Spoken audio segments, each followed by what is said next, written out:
The Kids We Were released on smartphones in February 2020, but this month has made their way across to PC. It's a PC version that I played. It took me about 6 hours to complete the main story, and it's set across 16 chapters. Think of The Kids We Were as the crossover between where a visual novel ends, but you've got a point-and-click adventure ability to wander around 3D environments, pick stuff up, look at it, collect it, talk to random people, in addition to kind of unlocking and moving forward the story as you go. But all of that wandering around is so basic that you don't have to think about a difficulty curve in order to solve mysteries or issues, or quests or questions to be able to continue on the story. So long as you walk into the right area, the story will continue on for you. In The Kids We Were, it's story first, so I'm going to spend most of this review talking about the story and how good it was. You play as Minato, who is a teenage kid who lives in the town of Kagami in Tokyo, and his life hasn't gone particularly well. His parents have split up, he's not seen his father for years and years and years, and his mum seems to be very ill. She coughs every second sentence, so I was like, foreboding much.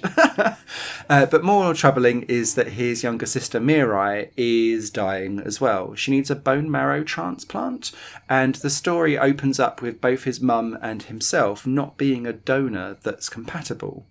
So Mirai and Minato want to find their missing father to see if he's like the final match. And whilst it's a long shot, it's the only thing that they can think of that could possibly save Mirai. When they do this, they arrive at a shrine in their town of Kagami, and it's at the same time of when a comet passes over every 33 years on the day that it happens.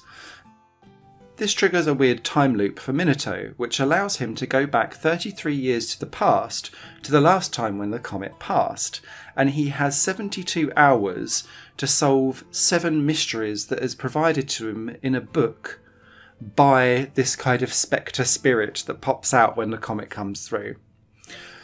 These 7 mysteries should, in theory, allow him to change the course of the future of how his family kind of comes into being, and should, in theory, make his mum healthy, keep his dad around, and therefore save his sister.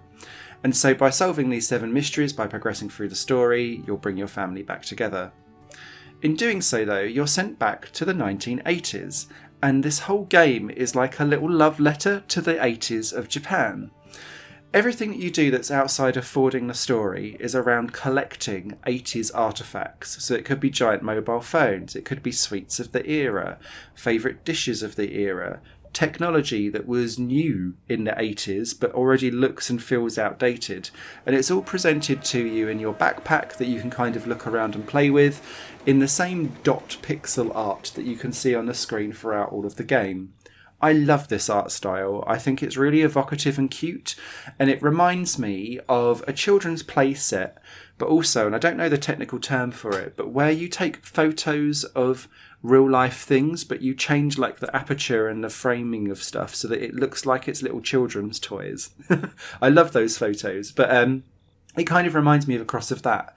There's a game on the PS3 called 3D Dot Heroes that does the same type of like chunky pixel block art. I just love it.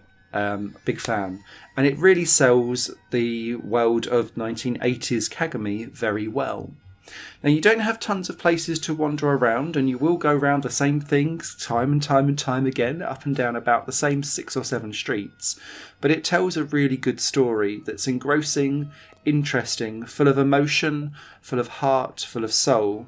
And whilst it does have a few twists and turns in the tale, I did spot them all a mile off and guessed them all, except for one slight mini twist towards the end where I was like, no!